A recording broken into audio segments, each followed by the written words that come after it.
Bismillahirrahmanirrahim. Assalamualaikum warahmatullahi wabarakatuh. Alhamdulillahirabbil alamin wassalatu wassalamu ala asyrafil anbiya'i wal mursalin sayyidina wa maulana Muhammadin wa ala alihi wa sahbihi ajmain, amma ba'du.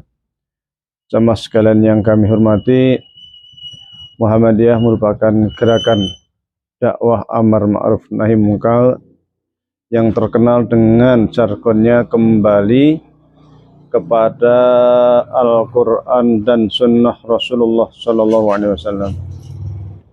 Arti kembali kepada Al-Quran dan Sunnah artinya segala perilaku, gerak-gerik dan nafas organisasi Muhammadiyah itu harus berlandaskan kepada Al-Quran dan Sunnah Rasulullah SAW. Kembali ke Quran Sunnah itu sesungguhnya bukan persoalan yang sederhana, karena kita harus mampu menggali dan memahami terhadap kandungan yang ada di dalam Al-Quran dan Sunnah Rasulullah SAW.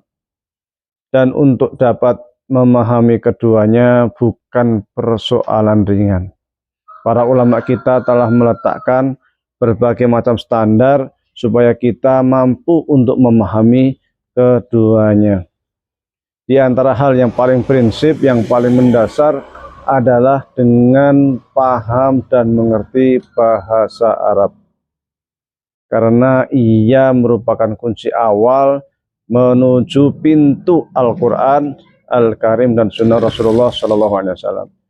Hal ini karena memang Al-Quran dan Sunnah berbahasa Arab, sehingga mau tidak mau ketika hendak kembali kepada Al-Quran dan Sunnah, kita juga harus memahami kata kunci tersebut, yaitu bahasa Arab. Bukannya Al-Quran itu bisa dipahami dengan terjemahan, memang bisa sebagian kecil, bisa hal-hal yang tidak terkait dengan istimbatul ahkam ataupun hal-hal yang tidak terkait dengan penggalian hukum, itu memang bisa dipahami dengan terjemahan. Namun ketika sudah membuat rambu-rambu atau membuat ketentuan hukum ataupun membuat hal-hal yang sangat terkait erat dengan gerak langkah kita di dalam berorganisasi ataupun penggalian hukum, maka mau tidak mau kita harus kembali kepada Al-Quran yang berbahasa Arab itu, karena memang menggali hukum itu bukan hal yang sederhana. Dan ini juga sering diungkapkan oleh Ibnu Taimiyah di dalam kitabnya Majmu' Fatawa terkait pentingnya bahasa Arab untuk kita mendalami Al-Quran. Bukan hanya bahasa Arab, namun juga ilmu-ilmu lain yang terkait dengan Al-Quran dan Sunnah, semisal ilmu ulumul Quran, usul fikih, ulumul hadis, dan lain sebagainya. Itu juga penting untuk dijadikan sebagai pijakan kita ketika hendak memahami kandungan Al-Quran. Para ulama kita telah meletakkan berbagai cabang ilmu dan telah menulis ribuan judul buku hanya untuk panduan kita di dalam menggali Al-Quran dan Sunnah. Kitab-kitab ulama masa lalu itu sering disebut dengan istilah turos Islam ataupun kitab kuning. Maka kembali ke Quran Sunnah juga perlu membongkar, membuka-buka, mengaji karya-karya para ulama yang sudah tertulis dalam turos Islam atau kitab kuning. Maka gerakan terhadap kajian kitab kuning menjadi penting, menjadi perlu, supaya kita tidak terputus oleh generasi ulama kita terdahulu. Pun demikian, bahwasanya ketika kita hendak mengkaji hadis, mau tidak mau kita juga harus membuka semacam kitab Bukhari, kitab Muslim, Nasa'i, Tirmidzi, dan lain sebagainya.